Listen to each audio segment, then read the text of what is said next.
Hey everyone, it's Maria, and it is 2020 goal time. Yes, it is a few weeks later than a lot of people are posting their 2020 goals, but I wanted to get some momentum behind me before I just rattled off all the things that I wanted to change that I wasn't actually going to change. 2020 is not one of my milestone years, but it is kind of a milestone for a lot of other reasons. Not only is it my 20th high school reunion year, I don't really care about like looking amazing for the reunion, but it does mark for me the fact that several of my close friends that I'm still close with, I have been friends with for over 2 decades. We've been through different states together. We've been through marriages, births, miscarriages, divorces, faith changes, good books, bad books, good movies. I don't know, all the things. And I'm really excited to kind of celebrate a renaissance with several of my close friends. So that's kind of another thing that I'm thinking of as I'm moving forward. It is my husband and my 15th wedding anniversary year, which seems like bizarre. That's a possibility, that's a thing. My middle child turns 10 this year, which is going so fast. And then also I had kind of a bad wellness check lab results that came in at the end of last year that I wanted to kind of keep ahead on. So it was just a good time for me to change some behavior things that I was doing and to focus on certain other things in my life. So I kind of divided my goals up into 4 sections. There's self section, there's the homeschool section, family and friends, and community. So hopefully that'll kind of give you a gauge as to where my mind was with different things. For my health, in the self section, my health is really kind of a concern. Like I mentioned, I did have a bad lab results for some cholesterol and liver function stuff. So really basically they're like, change your diet, move more, and decrease your alcohol consumption. I don't really drink tons, but I do drink some. So I am trying to be just very mindful of when I drink and not just do it whenever I feel like. I've also, for the last 3.5 weeks, I have had at least 1 salad a day. That's insane. I've never ever done that in my entire life because salads are not my favorite thing, but I am actually doing really well in my salad game. I have been prepping a lot of the food ahead of time, so it's already in the fridge ready to make into a salad. So I normally have like grilled chicken breast, some cooked chickpeas already in there, some different fruit and different cheese and nuts, and then also just like the prepped greens. So it's really easy to make a salad really fast. That's helped so much. So that's another change that I've been working on. I anticipate I had an injury on my foot last month when we took our kids to the trampoline park. So I'm waiting until that fully heals before I start going back to exercising more regularly again. But those are some big changes for my health that I'm working on. Just mainly eating more vegetables, counting calories, being intentional about what I eat and not just eating whatever's there. Another thing that I'm wanting to work on more is my language acquisition. I've kind of flirted with this goal for the last couple of years. It's really important for my husband that our kids learn Latin, which I don't know. So we have actually been making a pretty good effort at it the last couple of months. I guess since August, so it's been more than a couple months, but I'm wanting to kind of expand that past just Latin and move back into relearning my Spanish. And that just means practicing every day, not being scared to talk with my friends and family that do speak it, and just surrounding myself more with the culture and the language around it, whether it's audiobooks or reading books. I'm diving in a lot more on language acquisition. I've been like binge watching polyglot videos online, and I'm really excited about kind of that goal. Another goal that I've been working on since, I guess, October is becoming an Indiana Master Naturalist. And for me, that just means being more familiar with my surroundings and the nature around me.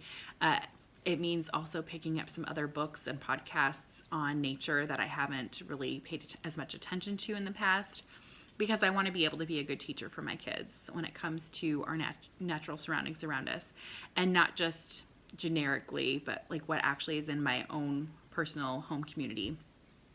Skincare, again, I turned 37 this year, and I don't really wear makeup. But I use moisturizer, but especially during the winter, my skin has been getting a lot drier. So I actually, a couple days ago, started using some serums, and that's actually been really helpful just even the last couple days. So just being more mindful of taking care of my body, and paying attention to it, because it works really hard for me. Sometimes I do not even give her the time of day. So I'm going to try and do right by my body. And the last two things from the self category are my reading journal. I did not track anything last year, and I missed tracking things. I missed remembering which books that I'd read. I missed different quotes that I liked. I missed just seeing those covers.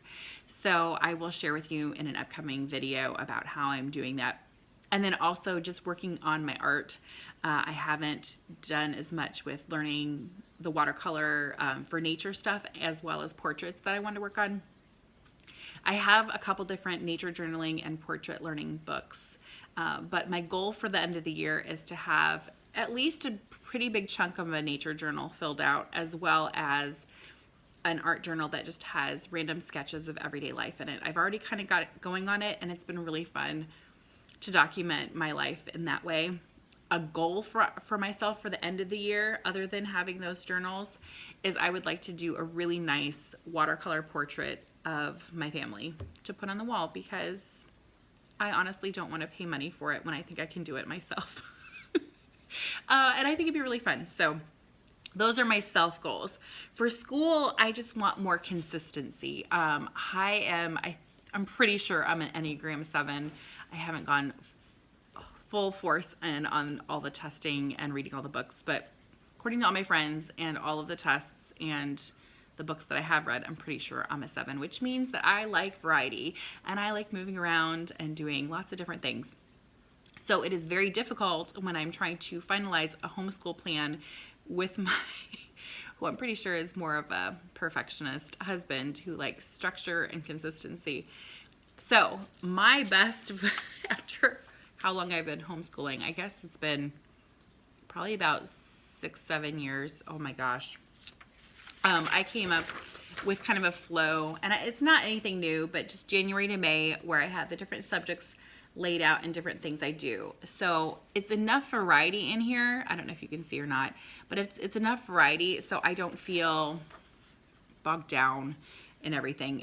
So it's, yeah, there's things like math project, doing their math book, doing a math game, using the Prodigy Online. Then for reading and writing, there's copy work, there's spelling, there's different things you can do for all those. So that's been really helpful to just kind of mix it up. It's been good for my kids to be able to see what's kind of on the agenda. We have had a couple days where we haven't been able to hit everything because we've spent more time on one particular thing, but it's just kind of something to work towards, and that's been helpful. The other things that have been working, I found a website through one of the forums that I was on called worksheetworks.com. It's a $15 a year subscription fee, but so far I've been pretty happy with spending the $15 on it. You can do customized labeling maps. You can do math worksheets that you kind of customize yourself. It'll generate it, but you can decide like the level of ability. You can decide what kinds of questions you want on it.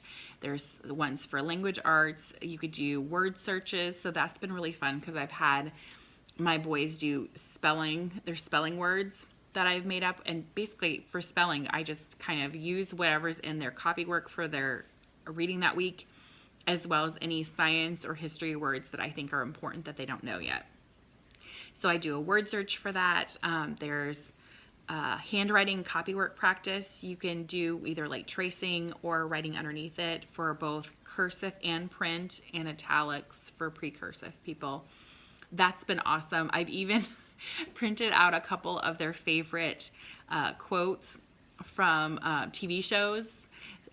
So that's been kind of a fun way to do copy work. I think my boy's handwriting is getting much better. Just been doing this for 2.5 weeks now, and I'm seeing a difference. So that's been really good.